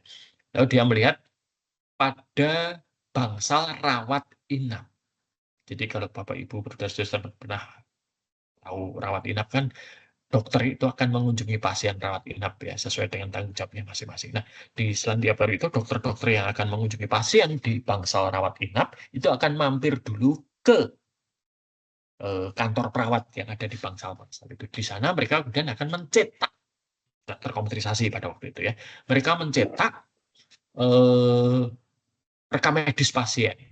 Ya, dan kemudian setelah itu didampingi perawat, mereka akan mengunjungi pasien satu persatu. Nah, si direktur rumah sakit itu, waduh, dicetak, ini boros kertas, gitu ya. Gimana caranya? Wah, ganti pakai tablet. Dah, ya. Zaman tahun 2003 itu internet belum seperti sekarang, WiFi belum seperti sekarang. Ya. Jadi kalau akan mengambil data komputer atau tablet itu harus ditancapkan ke kabel nyambung ke pusat komputernya rumah sakit, baru nanti datanya di-download. Nah, itu juga terjadi. Lalu semua dokter diberi tablet, diberi pelatihan, mereka dibuatkan sistem. Jadi nanti kalau akan berkunjung itu tinggal ke tempat perawat, nancep kabel, kabelnya akan mendownload, mengunduh data pasien. Nanti setelah itu mereka berkunjung. Ya. Jadi rekam medisnya masuk ke dalam tablet. Setelah beberapa bulan, hampir semua dokter mengembalikan tablet itu. Nggak jadi, kami kembali ke manual. Nah, kenapa seperti itu? Apakah para dokternya ini gaptek? Gitu? Tidak, dokternya ini banyak yang muda dan mereka secara teknologi menguasai. Namun, si direktur rumah sakit ini lupa, tidak melihat mengapa dokter itu kok pilih mencetak rekam medis. Jadi, ternyata ketika rekam medis ini dicetak, dokter itu sudah mulai membaca rekam medis. Oh, pasien ini kondisinya begini semalam, apa keluhannya, lalu hasil labnya bagaimana, itu langsung dibaca. Sehingga ketika mereka sudah pegang rekam medis tercetak dan jalan, itu sebetulnya sebagian keputusan atau apa yang akan disampaikan kepada pasien itu sudah ada berdasarkan membaca rekam medis. Nanti di dalam mereka paling ngecek pasiennya gimana kondisi, tanya-tanya, setelah itu langsung, oh, besok boleh pulang. Oh, nanti obatnya diganti. Wah, ini tambah parah. Ya, seperti itu. Tapi dengan tablet, ketika mereka mengunduh data rekam medis, itu mereka tidak bisa membaca. Kan tidak kelihatan. Ya, tidak seperti mencetak. Kan.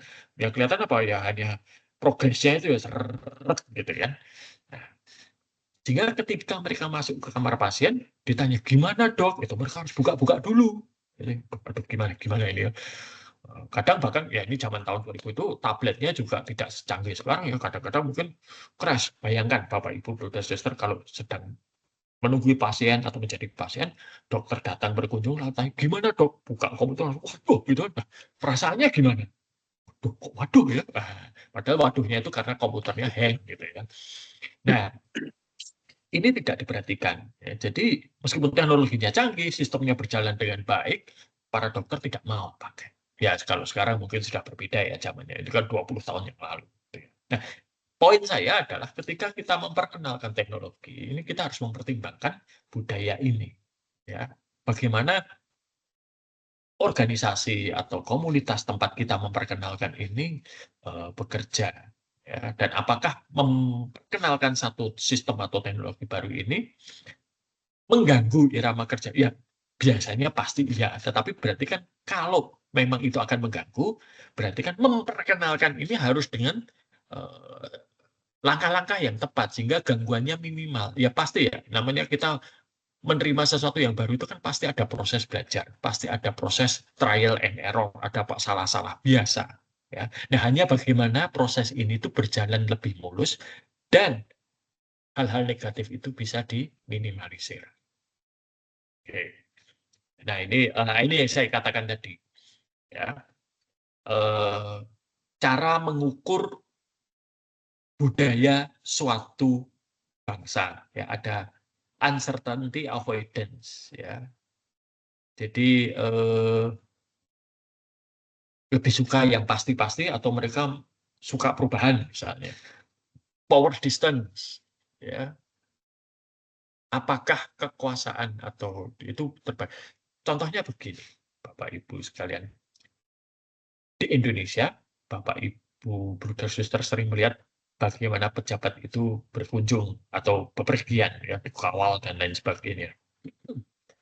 Di Australia, pejabat negara yang dikawal itu hanyalah Perdana Menteri. Itu pun pengawalnya, seingat saya waktu saya di sana itu yang namanya John Howard, Perdana Menteri itu dikawal hanya 4 orang.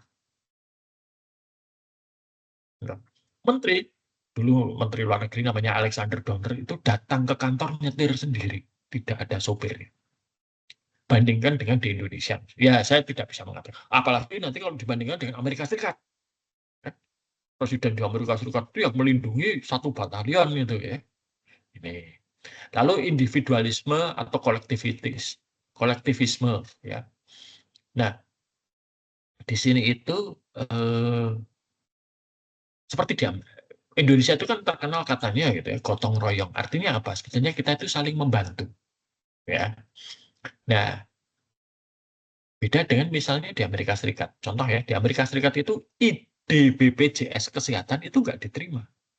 Kalau di sini kan ya dengan segala kelebihan dan kekurangannya, BPJS kesehatan itu satu hal yang menurut saya sangat bagus, dan ciri khas negara maju itu adalah adanya fasilitas ataupun ya fasilitas ya seperti BPJS kesehatan itu semua negara maju punya. Ya, Eropa Barat punya, Australia punya, Inggris punya, Jerman punya, dengan segala kelebihan dan kekurangan masing-masing ya, disesuaikan. Hanya Amerika Serikat lah negara maju yang tidak punya BPJS kesehatan atau yang sering disebut sebagai universal healthcare. Jadi dalam hal ini Indonesia lebih maju. Nah, BPJS kesehatan itu kan intinya gotong royong. Kita membayar ya berapapun ya, yang menjadi kewajiban kita, dan nanti semua orang akan menikmati fasilitas kesehatan yang sama. Sehingga orang miskin pun kalau sakit parah tetap bisa berobat, tetap ada harapan sembuh. Nah, di Amerika Serikat tidak. Mereka nggak mau seperti itu, karena individualis sekali. Ya, ya saya itu bayar, saya berpenghasilan tinggi, ya saya bayar pajak untuk, ya saya nggak mau kalau pajak saya dipakai untuk membiayai orang yang tidak bekerja, pengangguran. Itu. Ya. Nih, lalu ini maskulin dan feminin. Ya. Nanti bisa dibaca. Kemudian orientasi terhadap masa depan, apakah kita berpikir jauh ke depan atau tidak. Nah, ensiklik Laudato Si misalnya itu adalah wujud pemikiran jauh ke depan, ya bagaimana supaya bumi ini tetap lestari untuk nanti keturunan kita. Kadang-kadang nggak mikir, yang masa depan generasi mendatang ya nggak, saya nggak punya anak kok, misalnya seperti itu. Nah, lalu juga yang terakhir itu adalah kemampuan untuk mengendalikan diri. Ya, ya, kan banyak kan. Ya, dari kita itu banyak yang punya kesempatan atau punya kemampuan untuk bertindak kriminal, tapi toh tidak. Ya. Sehingga ya contoh di Indonesia itu kan banyak, misalnya ada wanita yang menjadi korban kekerasan seksual. Oh, salah sendiri pakai pakaian minim gitu. Nah, ini kan berarti apa? Kendali dirinya rendah, gitu ya. Dan kalau argumen itu yang dipakai, saya akan menunjukkan statistik bahwa di Arab Saudi, di mana wanita itu pakainya tertutup, angka kejahatan seksual atau kekerasan seksualnya tertinggi di dunia. Ya kurang tertutup apa gitu ya. Ini, oke, tapi ya itu salah satu cara untuk mengukur nah dimensi budaya nasional. Ya, ini. Nah, dengan sekarang ini tadi Hofstede yang saya sampaikan ya. Dengan cara sekarang di mana komunikasi ini begitu mudah dan murah, ya, maka budaya di berbagai tempat itu mestinya menjadi lebih seragam. Ya, sorry, bukan seragam, tapi menjadi lebih mudah menerima perbedaan mestinya. Tapi saya kok melihat belakangan ini kok ini menjadi, terutama seperti di Amerika Serikat, ya Amerika Serikat itu dulu bangga sebagai negara yang multikulturalis, gitu ya. Melting pot katanya, berbagai orang dari berbagai belahan dunia masuk ke Amerika dan menjadi satu orang Amerika. Sekarang kan tidak, gitu ya. Mereka menjadi isolasionis, gitu ya, mengisolasi diri. Ya. Ini. Oke, mungkin itu dulu terkait dengan materi kita hari ini. Ya. Nah, apakah ada pertanyaan? Tapi mungkin terpaksa saya batasi ya pertanyaannya, karena ini masih ada yang ya, mungkin 3 dulu ya, Suster Lucia dan Bapak Yohanes Trisdianto dan Pak Toto Trinugo, itu saja dulu. Monggo, Suster Lucia. Masih mute, Suster.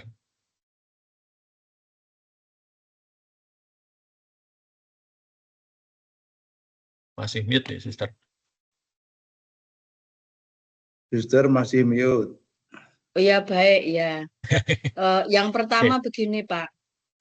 Teknologi yang baru yang kita terapkan dimanapun memang perlu ada memperhatikan budaya setempat dan juga perlunya sosialisasi karena saya pernah bekerja di suatu yayasan begitu ketika teknologi itu diterapkan baru dan tanpa ada sosialisasi yang baik itu menimbulkan kegaduhan. Begitu yang pertama. Yang kedua, tentang apa ya tadi itu penilaian kinerja. Misalnya karyawan kemana itu bisa dipantau begitu. Kira-kira 4 tahun yang lalu begitu ada yang curhat dari salah satu BUMN itu diperlakukan seperti itu. Kemudian saya bertanya-tanya, kok sampai segitunya sih begitu? Tapi ternyata hari ini saya mendengar lagi begitu. Nah, pertanyaan saya adalah sejauh mana kita itu melindungi privasi dari setiap karyawan jika demikian? Apakah itu tidak melanggar batas etika atau apa ya Pak? Itu batasannya bagaimana jika itu diterapkan? Terima kasih. Ya, baik. Terima kasih, Sister. Saya jawab langsung. Ya, yang pertama memang ya, memperkenalkan sesuatu yang baru itu ya, yang saya katakan tadi pasti menimbulkan gejolak, baik positif maupun negatif. Namun yang memang kita tuju itu adalah supaya gejolak itu dalam batas yang bisa ditoleransi. Ya, jadi memang ya, bahasa Sister tadi kan sosialisasi. Ya. Kalau menurut saya tidak hanya sosialisasi, ya sosialisasi itu kan mengenalkan. Nanti juga harus ada pelatihan, harus ada pendampingan dan apalagi kalau terkait dalam konteks ini adalah dunia pendidikan, gitu ya. Saya kira itu menjadi satu harga mati gitu ya. Kalau memperkenalkan sesuatu yang baru ya tidak bisa langsung begitu saja dilepas gitu ya. Itu yang menyebabkan saya dulu ketika sekolah itu saya merasa kalau sekolah di swasta itu lebih dididik daripada kalau sekolah negeri. Nah, yang kedua terkait tadi memang batas privasi dan etikanya bagaimana. Nah, ini sebetulnya juga sangat sangat tergantung konteks pengawasannya itu bagaimana. Mungkin sudah bukan rahasia lagi kalau di banyak ya katakanlah ASN gitu ya, masuk jam 7, setelah itu nanti sampai jam 10 ngilang gitu ya kan. Saya tuh pernah makan di satu tempat makan itu ya pagi-pagi karena belum sarapan saya mampir sarapan, itu banyak sekali ASN di situ. Ya. Ini pakai seragam lagi. Nah, ini jam kerja kok pada di sini tuh ngapain gitu ya. Kalau saya pada waktu itu masih dosen biasa ya, tidak ngajar memang mampir sarapan dulu. Nah, jadi begini. Kalau dalam kasus yang terjadi pada perusahaan tempat istri saya bekerja itu, pengawasan itu dilakukan selama jam kerja. Jadi kalau jam kerja kan ya memang mereka harusnya bekerja. Ya, maka diawasi. Dan GPS segala macam itu bahkan kalau di tempat istri saya itu sudah tegas. Jam sekian sampai jam sekian gadget harus nyala. Ya, tidak ada alasan. Karena gadget sudah diberi. Kemudian pulsanya juga sudah diberi ya untuk pakai data. Maka mereka jam sekian sampai sekian harus nyala dan harus digunakan untuk bekerja. Maka tabletnya itu sebentar ada kok. Ini tablet yang depan. Istri saya sekarang sudah tidak ini belum dikembalikan. Jadi tabletnya seperti ini ya. Ini ya. Ini ada barcode-nya. Ini tuh harus nyala jam berapa sampai jam berapa. Dan itu yang dilacak. Ya.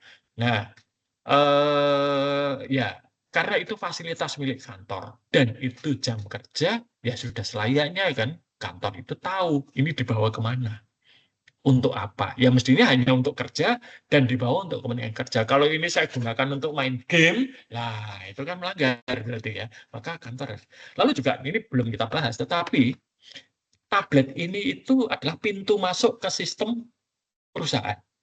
Kalau sampai saya install sesuatu yang tidak aman, katakanlah ada virusnya. Nah, ini kan virus bisa masuk ke sistem perusahaan. Ya. Dan itu sudah sangat sering terjadi. Maka ini benar-benar dikendalikan.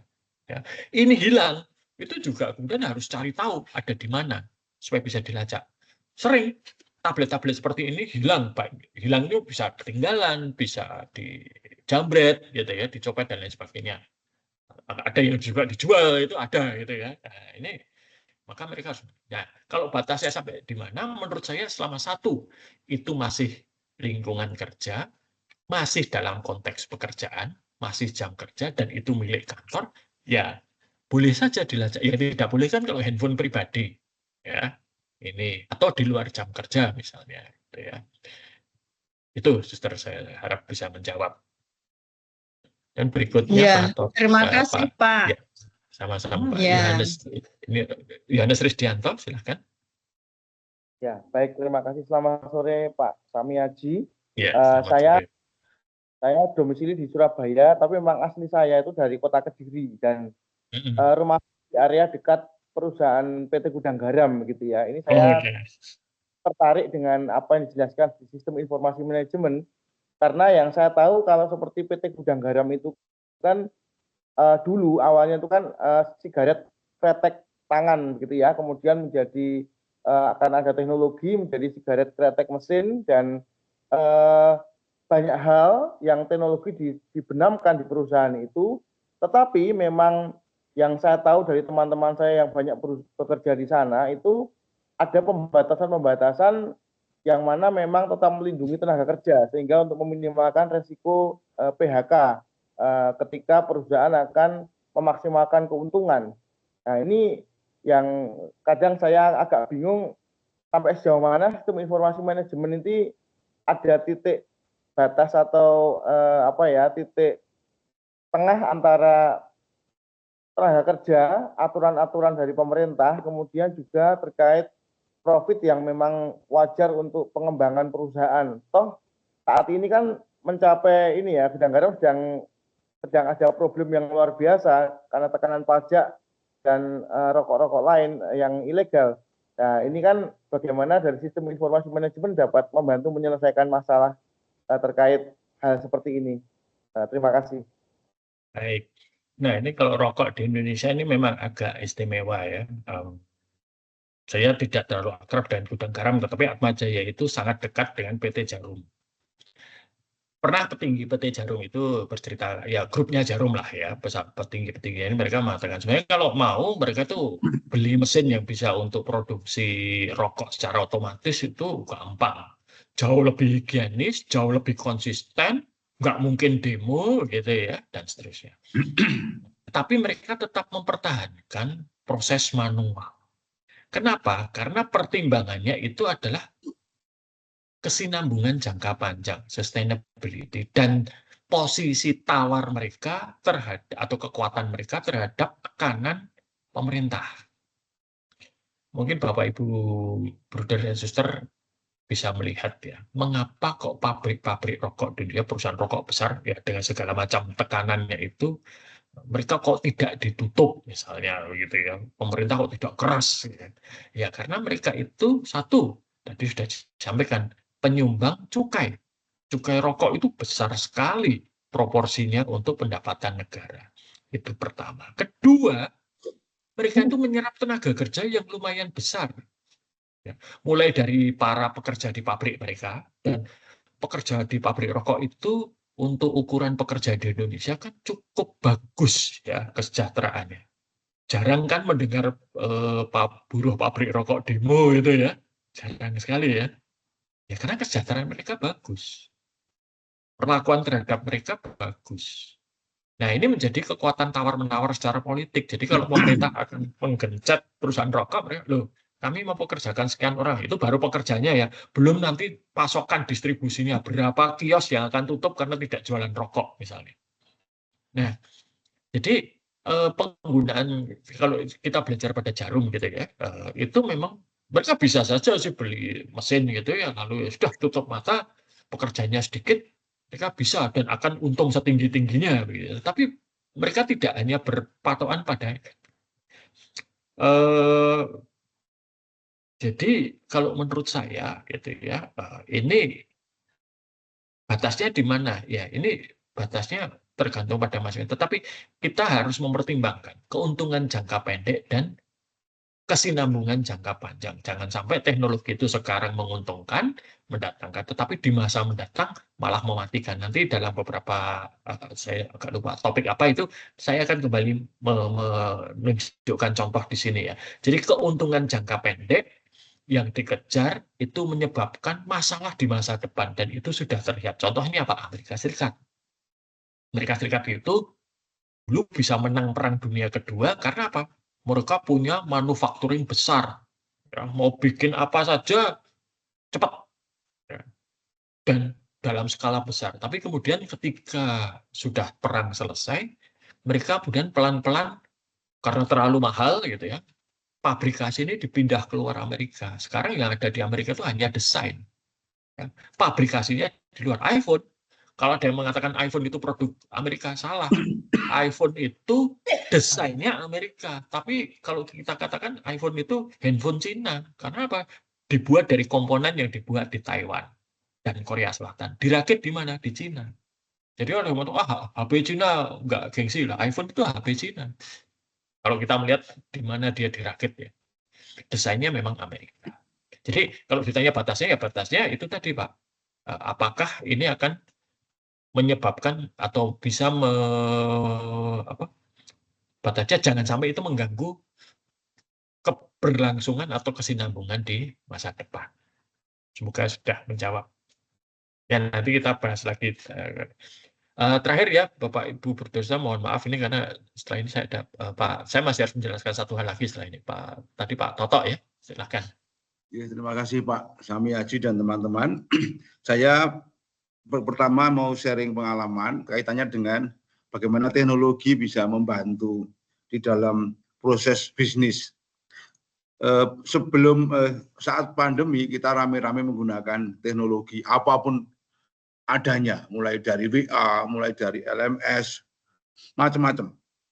Lalu saya datang di sekolah itu ya LMS ada dengan berbasis model, saya pikir bagus. Saya sendiri termasuk orang yang tidak paham banyak tentang teknologi, selain mungkin juga usia, tetapi juga memang tidak concern ke situ. Maka ya teknologi hanya untuk ya seperti memindahkan tugas-tugas manual ke teknologi itu ya yang jalan ya. Lalu saya bicara sama pengelola, dan orang ini luar biasa. Pegawai kami itu dari TU, studi IT, dan luar biasa. Hanya secara kepribadian ini sulit dikendalikan, Pak. Dan ini sangat menonjol sendiri itu ya. Ini merepotkan. Produk yang dibuat ini luar biasa. Sampai dengan kenapa saya berani mengizinkan anak itu sampai karena izin kepentingan bakatnya, dia ikut atlet Mobile Legends di Singapura, di Malaysia, di Jakarta. Bahkan setiap tahun anak ini izin dari kelas 1 3 bulan, kelas 2 8 bulan, kelas 3 ini izin 6 bulan. Waktu saya masih di Jogja, sekarang saya sudah pindah. Saya izinkan, karena saya punya sistem tadi itu. Dan luar biasanya, anak ini hanya turun rankingnya 1 grade dibanding tahun-tahun sebelumnya. Misalnya semester 1 dia ranking 1 di kelasnya, kenaikan itu dia ranking 2. Lalu di kelas 11 atau kelas 2, dia ranking 2, naik di kelas 3, hanya ranking 3. Artinya hanya turunnya sedikit, dan itu tidak tatap muka antara 3 sampai 8 bulan. Nah, saya meyakini bahwa teknologi ini bisa membantu di dalam proses bisnis. Hanya tadi kendala saya, Pak. Jadi teman-teman kadang-kadang gemes gitu, karena ini menjadi produk keahlian personal, Pak. Sehingga kan orang ini harus dicekeli bagaimana dia anteng dan nurut itu loh, Pak. Jadi kadang-kadang sok tantrum itu orang itu. Nah, lalu ada orang yang tergoda, ini pindah wae, kan banyak yang lain, misalnya ini apa, entah itu Presto, entah itu Ruang Guru, entah itu Kelas Pintar gitu ya. Tapi saya ini mencoba untuk menghargai ini orang yang luar biasa, lalu bagaimana produk ini apa aplikasinya jalan bagus, tapi juga membentuk komitmen orang itu jalan bagus. Dan tentu kalau kita bicara tidak hanya teman saya yang luar biasa ini, tapi guru-guru pun juga tidak terlalu ada guru yang kurang kreatif menggunakan tool ini yang sebenarnya sudah luar biasa untuk membuat apapun yang juga diprodukkan, misalnya kelas pintar dan lain-lain, dia juga bisa. Lalu pertanyaan saya, Pak, bagaimana proses untuk ini membangun komitmen di dalam penerapan manajemen ini, Pak? Matur nuwun, Pak. Baik, nah memang salah satu hal tantangan terbesar kita di dalam mengelola organisasi itu kan tidak bisa 100% semua sama. Tapi justru ya kalau kita percayakan setiap pribadi itu unik, dan keunikan yang berbeda-beda inilah yang kemudian menjadi ciri khas atau kekuatan organisasi kita. Tapi memang ya tidak mudah, ya. Kemarin dalam seminar itu Romo Franz Magnus juga mengatakan hal yang sama dengan Indonesia. Indonesia itu kan luar biasa. 80 tahun merdeka dengan keragaman suku, budaya, bahasa, keyakinan, dan yang masih berdiri. Dalam kondisi ya orang boleh mengatakan apa, tapi Indonesia itu ya masih bagus gitu ya. Kita ya seperti ini masih bisa, dan ya yang namanya riak-riak selalu ada. Jadi memang tidak sempurna, tapi ada. Nah, terkait dengan ini memang kemudian ini menjadi satu hal yang ya Pak ya, menjadi apa namanya, tarik ulur yang tidak mudah sebetulnya. Tapi satu hal ya yang perlu kita jaga itu adalah sebetulnya itu adalah konsistensi. Ya, kebijakan regulasi yang ada itu supaya konsisten saja. Artinya semua orang itu mendapatkan kesempatan yang sama untuk ya menikmati kemudahan yang tadi diberikan. Misalnya kalau ada yang boleh melakukan A, B, C, D, yang lain juga diberikan kesempatan selama itu memang memenuhi syarat lah gitu ya. Wah, kalau memang bisa mencapai itu ya silahkan gitu ya. Nah, tapi memang itu tidak mudah dan itu butuh kesepakatan bersama. Akan sangat tidak sehat ya kalau ada individu tertentu yang mendapat keistimewaan ya, yang kesempatan untuk mendapat keistimewaan ini tidak dimiliki oleh yang lain. Nah, ini yang nanti perlu dipertimbangkan adalah bagaimana supaya semua orang itu mendapatkan kesempatan yang sama untuk mendapat keistimewaan masing-masing tentunya.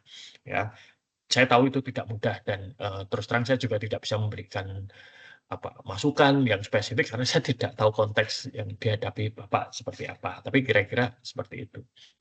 Baik, Bapak Ibu Brother Sister sekalian, ini saya akan menjelaskan satu hal ya. Ini saya sudah meninggalkan di situs kuliah itu tugas ya. Ya, jadi tugasnya ini.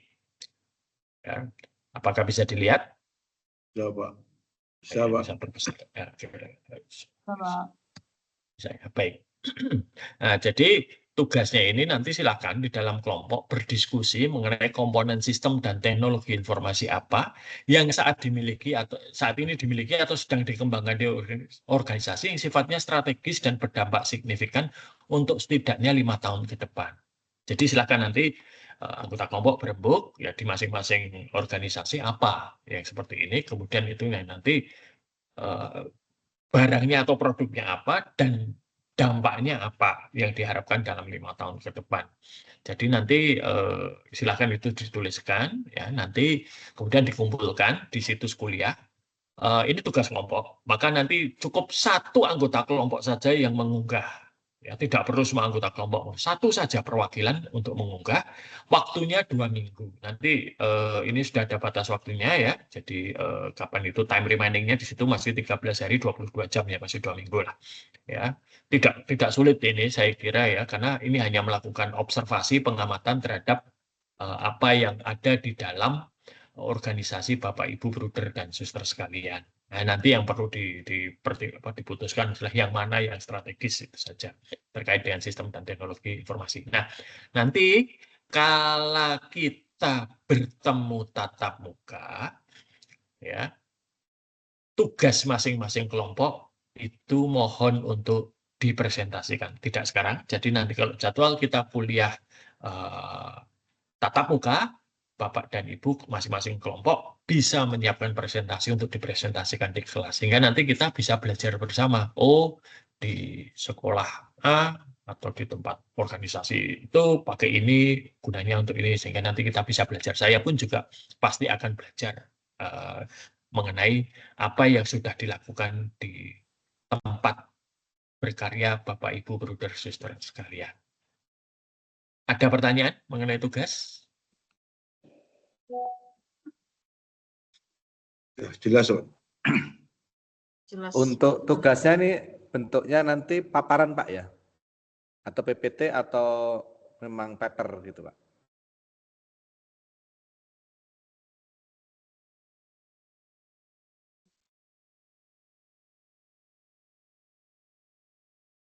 Presentasi.